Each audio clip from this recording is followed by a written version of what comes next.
জোরে জোরে থাপ্পড় ছাড়া শান্ত হয় না প্রায় 1000 কেজি ওজনের রাজা। বদমেজাজি রাজাকে শান্ত রাখতে ছোট থেকেই রাখা হয়েছে থাপ্পড়ের উপরে। 4 থেকে 5 জন মিলে আদর করলেও বসে আসে না রাজা। একবার বাঁধন ছাড়া পেলে কারো সাধ্য নেই তাকে আটকানোর। আদর নয়, কেবল থাপ্পড়েই ঠান্ডা হয় রাজা। থাপ্পড় এখন তার কাছে আদরের রূপ নিয়েছে।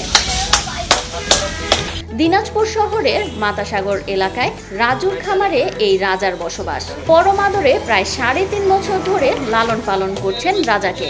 লাল খয়েরি রঙের বিশাল আকৃতির এই গরুটি দেখে পছন্দ করবে যে কেউ। ছোট শিং তবু ভয় দেখাতে তেড়ে আসে যে কোনো সময়।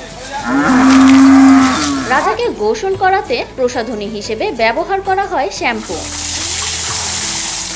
মাসে প্রায় 1000 টাকার বেশি শ্যাম্পু লাগে রাজার গোসলে। 2 ভাগের গোসল করাই শ্যাম্পু দিয়া। সকালে 5টা শ্যাম্পু, বিকালে 5টা শ্যাম্পু দিয়ে গোসল করাই। সন্তানের মতো মানুষ করছি। গরুর মালিক রাজু নিজের নামের সাথে মিল রেখেই এর নাম রেখেছেন রাজুর রাজা। নাম শুনলাম রাজুর রাজা, অনেক সুন্দর নাম। রাজুর সাথে রাজা, রাজুর এটা অনেক শখের গরু, সেই শখের বশতে ও এটা পালন করছে।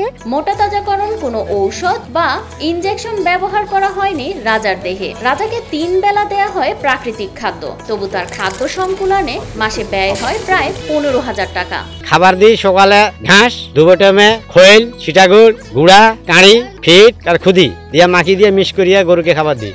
ঈদুল আজহাকে সামনে রেখে বিশাল আকৃতির গরুটি দেখতে অনেকেই এসে ভিড় করছেন রাজুর বাড়িতে। আমার গরুর নাম হচ্ছে রাজুর রাজা। বিভিন্ন দূর দূরান্ত থেকে লোক আসতেছে গরু দেখার জন্য। গরু দেখে তো আজকে আমি অবাক, বিশেষ করে আজকে গরু দেখতেই আসছি। শুধু শুনছি যে বড় গরু আছে, কিন্তু চোখ দিয়ে দেখিনি, আজকে দেখতে আসছি। দেখে আমি অনেক অবাক হয়েছি। অনেক বড় গরু আর খুব সুন্দর, আমার দেখে খুব ভালো লাগছে। রাজুর রাজা এই গরুটাকে আমরা দেখতে আসছি, অনেক নাম শুনছি। গরুটা অনেক সুন্দর, খয়েরি লাল কালার। গরুটা দেখলে আপনাদের খুব পছন্দ হবে। গরুটা অনেক স্বাস্থ্য খুব ভালো। গরুটির মালিক এর দাম ধরেছেন 5.5 লাখ টাকা। ঈদের আগেই নির্ধারিত দামে গরুটি বিক্রি হবে বলে মনে করেন খামারি রাজু। এই গরুটির মূল্য রাখছি 5,50,000 টাকা। আমার গরুকে আমি খুব সুন্দরভাবে যত্ন নিই। গরু কালার আবার খুবই সুন্দর। গরু আমার এটা খুবই শৌখিন গরু। আমার কিছু টাকার প্রয়োজন, এই কারণে হয়তো গরুটা আমি বিক্রি করতেছি। আপনারা কেউ যদি নেওয়ার ইচ্ছুক থাকে বা আমার এই নাম্বারে আপনি যোগাযোগ করবেন।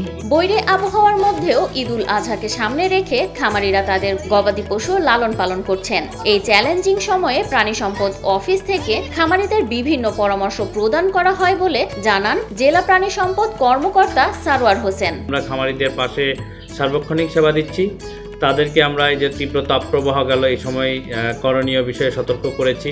আমরা খামারে পরিদর্শন করছি, আমাদের কর্মীরা পরিদর্শন করছে নিয়মিত।